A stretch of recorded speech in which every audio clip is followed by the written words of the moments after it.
누가복음에서 보겠습니다. 누가복음 24장.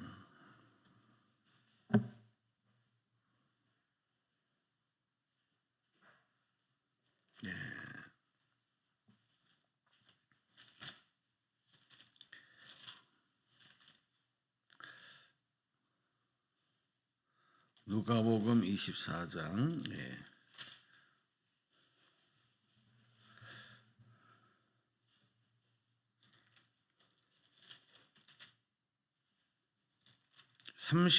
29절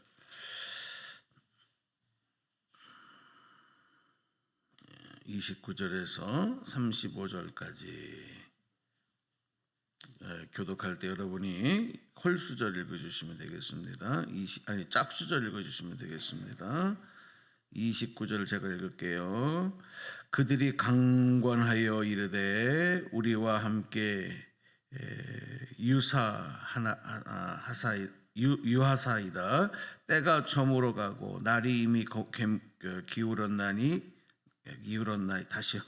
제가 갑자기 그들이 강권하여 이르되 우리와 함께 유하사이다. 때가 저물어 가고 날이 이미 기울었나이다 하니 이에 그들과 함께 유하로 들어가시니라. 그들과 함께 음식 잡수실 때 떡을 가지사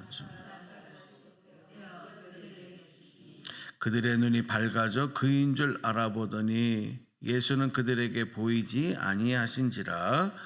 그들이 서로 말은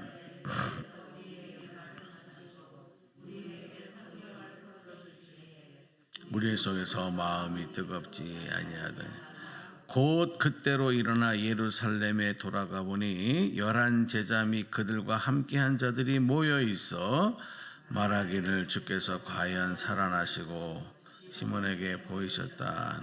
35절이요. 같이 두 사람도 길에서 된 일과 예수께서 떡을 떼심을 자기들에게 알려주신 것을 말하더라. 아멘.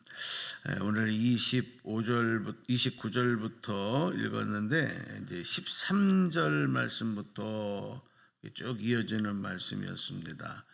예수님께서 부활하시고 난 다음에 두 사람이 엠마오라 하는 마을로 이제 예루살렘에서부터 엠마오를 향해서 가는 길에 그동안에 부활하신 예수님을 만난 이야기들, 그 예수님의 부활의 사건에 대해서 이 두 사람이 서로 이야기를 하면서 가고 있었습니다. 그런데 이 둘이 그런 이야기를 하고 가는 중에 예수님께서 그들과 함께 동행을 하시는 거예요. 그러니까 그들은 이분이 예수님인 줄을 인지를 못하고 또 같은 우리와 같이 행인이구나 이렇게 생각을 하고, 왜냐하면 그들의 눈이 가리워졌다 그랬어요. 16절에 보니까 그들의 눈이 가리워져서 그인 줄 알아보지 못했다 이렇게 했거든요. 그러니까 우리가 눈을 떠도요, 영적으로 주님을 볼 수 있고 하나님의 은혜를 깨달을 수 있는 건 복입니다. 그래서 여러분, 영의 눈이 어두워지고 또 육신의 눈으로는 세상을 보지만 영으로 보지 못하는 사람들이 많은데, 여러분의 영의 눈이 열려지는 역사가 있기를 축복합니다. 그래야 하나님의 은혜를 볼 수 있어요. 근데 예수님께서 그런 예수님인지를 눈으로 보면서도 이분이 부활하신 예수님인지를 모르는 이 두 사람에게 이제 다가가셔서 이야기를 나누는 겁니다. 예수께서 이르시되 17절 보니까 너희가 길 가면서 서로 주고받는 이야기가 무엇이냐. 무슨 이야기냐면 당신들 지금 무슨 이야기를 이렇게 하면서 가시오? 이렇게 물으신 거죠. 그랬더니 17절 후반절에 보니까 이 두 사람의 표정이 어때요? 두 사람이 밝아요? 슬퍼요? 어둡고 슬픕니다. 어둡고 슬퍼요. 슬픈 빛을 띠고 머물러 섰더라 그랬어요. 그 중에 한 사람의 이름이 글로바라 가는 자였는데 그 사람이 이제 그렇게 얘기를 합니다. 18절 보니까 당신이 예루살렘에 체류하면서도 요즘 거기서 된 일을 혼자만 알지 못합니까? 이건 무슨 일이에요? 예루살렘에서 된 일이 뭐예요? 예수님이 십자가에서 죽으시고 또 그 사흘 만에 지금 부활하신 이런 일들, 지금 그거 당신 예루살렘에 있었지 않소? 그 당신만 모르시오? 이제 그렇게 다 반문하는 겁니다. 그때 19절 보니까 이르시되 무슨 일이냐 이르되 나사렛 예수의 일이니 그는 하나님과 모든 백성 앞에서 말과 일에 능하신 선지자거늘. 근데 그분이 대제사장들 관리들에 의해서 이제 십자가에서 못 박아 죽었습니다. 이제 그런 얘기를 하는 거죠. 그런데 중요한 거는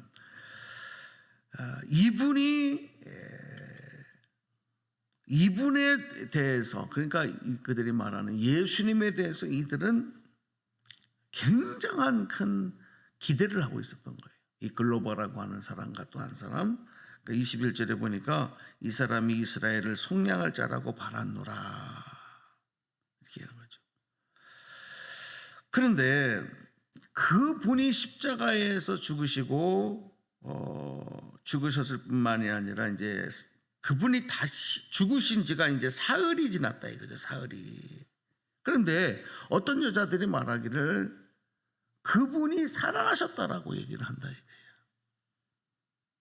새벽에 무덤에 갔다가 여차여차해서 시체는 보지 못하고 천사들을 만났고 그들에 의해서 예수님 부활했다는 소식을 들었다 하는 그 여자들에 의해서 전해지는 이야기들을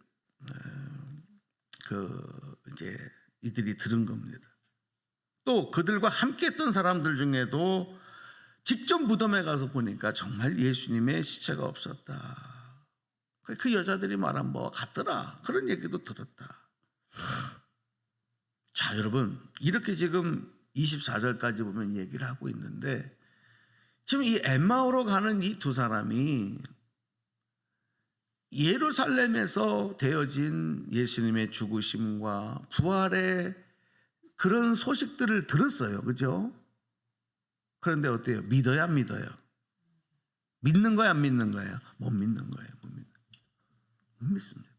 자, 여러분, 이분들이 그 예수님에 대해서 엄청난 기대를 하고 있었던 사람이에요. 그러니까 우리로 말하면 예수님을 따르고 믿었던 12 제자는 아니었지만 예수님을 아주 따르고 기대하고 했던. 왜?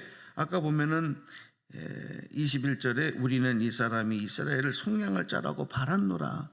그분이 우리를 구원하실 그리스도라고 우리는 그렇게 믿었다는 거예요. 그렇게 기대했다는 거예요. 근데 그분이 힘없이 죽었다. 그런데 사람들이 말하기를 그분이 살아났다, 부활했다고 얘기한다. 근데 예수님이 이 사람들의 그 중심을 보고 얼굴에 슬픈 빛을 띈 건 뭐냐면 아직도 듣기는 들었지만 죽은 것으로만 그 슬픔에만 잠겨 있는 거죠. 부활하셨다는 얘기를 못 믿는 거예요. 그때 예수님이 25절에 미련하고 25절 같이 읽어봐요. 25절. 자, 성경 보세요. 여러분이 읽으세요. 큰 소리로 시작. 이르시되 미련하고 모든 것을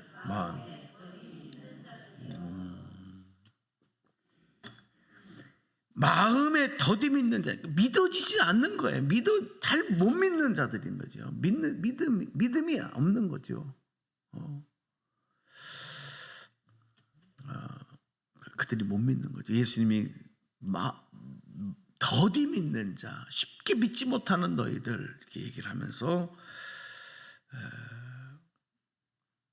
26절에서 그런 말씀을 합니다. 그리스도가 이런 고난을 받고 자기 영광에 들어가야 할 것이 아니냐 하시고, 그러니까 예수님이 십자가에서 죽으시고 우리를 위해서 십자가에 죽으시고 대속의 제물 되신 것, 그것이 마땅한 죽음이었다는 것이고, 그런 이야기들을 그들에게 하는 겁니다.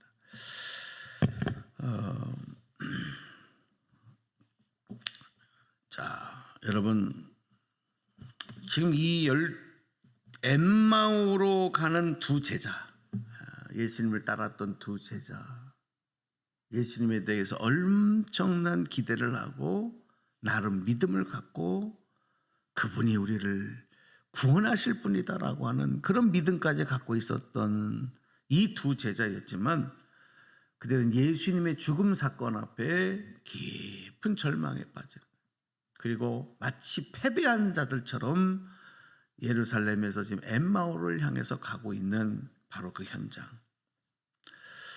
어쩌면 이 두 사람에게 예수님은 소망이었고 삶의 목적 그 자체였을 겁니다. 그만큼 실망도 큰 거예요. 그렇게 예수님 힘없이 죽으실 줄 모르는 거죠. 정 한 번 못 하시고.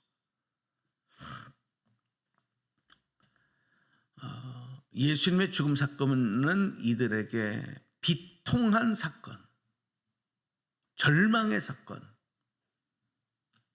더 이상 어디서 소망을 찾을 수 없는 그런 사건이 되었던 겁니다. 그런데 그들에게 부활하신 예수님이 나타나죠. 대화도 나눠주시고, 그것만입니까? 29절에 보니까 그들과 함께 날이 저무니까 함께 유하로 들어가셨다 그랬어요. 그들과 함께 같이 잠도 자시고 그리고 음식도 같이 나누시는 거죠.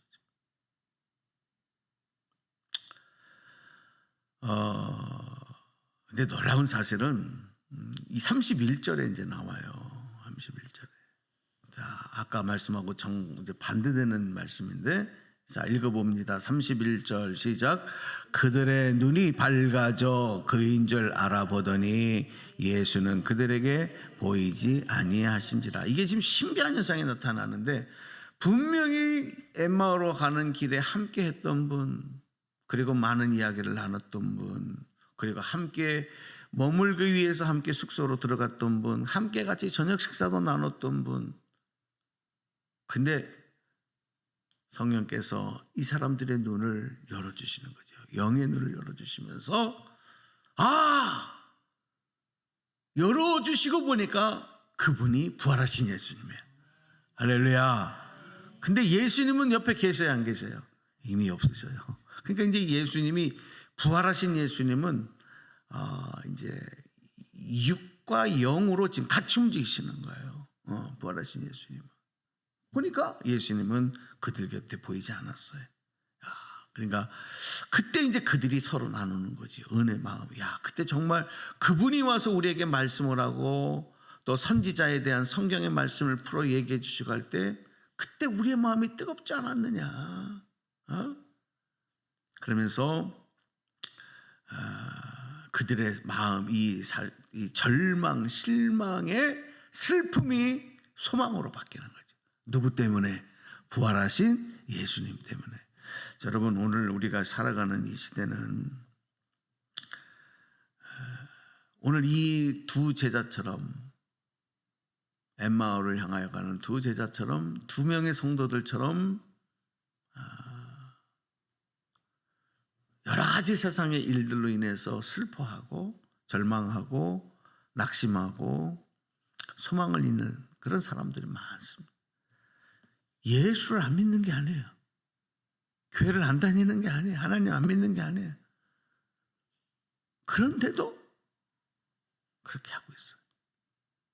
성령님이, 예수님이 와서, 예수님께서 우리에게 말씀으로 또 우리를 위로하시고 동행하시는데도 주님이 나와 함께 하는 줄 몰라요. 그 슬픔은 계속되는 거예요. 오늘 여러분, 영의 눈이 열려 나와 함께 하시는 주님을 봐야 할 줄로 믿습니다. 그게 해결점이에요. 삶의 문제는 이 문제가 해결돼야 된다. 그래야 문제가 해결되는 게 아니에요. 문제는 그 문제가 해결되면 1번 문제 풀고 나면 어떻게 됩니까? 2번 문제 나와요. 여러분, 죄송한데 돌아가실 때까지 문제는 계속돼요. 응? 옛날에 우리 시험 보면은 꼭 문항이 25문제, 20문제, 30 몇 번 문제, 이렇게 문제항이 다 있단 말이죠. 1번 문제 풀면 2번, 2번과 3번 계속 문제는. 그 문제가 1번, 2번, 3번 문제가 풀렸다고 시험 끝나는 게 아니라는 거예요. 문제가 아니라 주님을 만나야 돼. 주님을, 나와 함께하는 주님을 봐야 할 줄로 믿습니다. 예수님이 문제의 키예요. 예수님을 만나면 그 다음부터는 더 이상 문제가 아니에요. 슬픔이 아니에요. 오늘 여러분에게, 저에게 그런 애 있기를 축복합니다. 오늘 예수님 동행하십니다. 할렐루야. 중요한 건 예수님이 나와 함께 하시지 않는 것이 아니라 내 눈이 어두워져 있는 거예요. 내 눈이 어두워져 주님을 보지 못하는 것뿐이에요. 그 눈이 열려야 할 줄로 믿습니다. 그래서 오늘 그 마음을 가지고 기도하고, 주님으로 인해서 여러분의 마음에 혹이라도 슬픈 마음, 절망의 마음, 실망한 마음들, 이런 마음이 소망으로 바뀌는 그런 은혜, 오늘 이 아침 말씀을 통해서 여러분이 공급받으시고 오늘 하루 그렇게 승리하시기를 축복합니다. 기도하겠습니다. 하나님, 내가 할 수 있는 것이 아니고, 내 능력으로 할 수 있는 것이 아니고, 내게 능력 주시는 자 안에서 내가 모든 것을 할 수 있음을 다시 한번 믿고 고백합니다. 하나님, 오늘도 한 번도 나를 떠나지 아니하시고 임마누엘 동행하시는 우리 주님, 부활하신 주님, 영원하신 주님이 나의 목자이시고 나의 돕는 피난처이시고 나의 친구 되셔서 함께 동행하시는데도 우리가 외로워하고 주님에 대한 믿음이 없어 우리가 괴롭고 실망할 때가 많습니다. 나와 함께하는 주님을 눈을 열어 보게 하여 주옵소서. 하나님, 오늘도 그 주님 손잡고 주님 따라가며 우리의 주신 하루의 삶이 찬송하며 영광을 푸른 초장 쉴 만한 물가로 인도하시는 주님의 인도함을 받는 복된 하루가 되게 하여 주옵소서. 오늘도 더 많이 찬송하고 더 많이 기뻐하고 더 많이 감사하고 더 많이 행복할 수 있는 복된 하루가 되도록 성령님 도와주옵소서. 아버지, 함께 하심을 감사합니다. 지켜주시고 공급하실 주님을 찬양합니다. 예수님 이름으로 기도드리옵나이다. 아멘.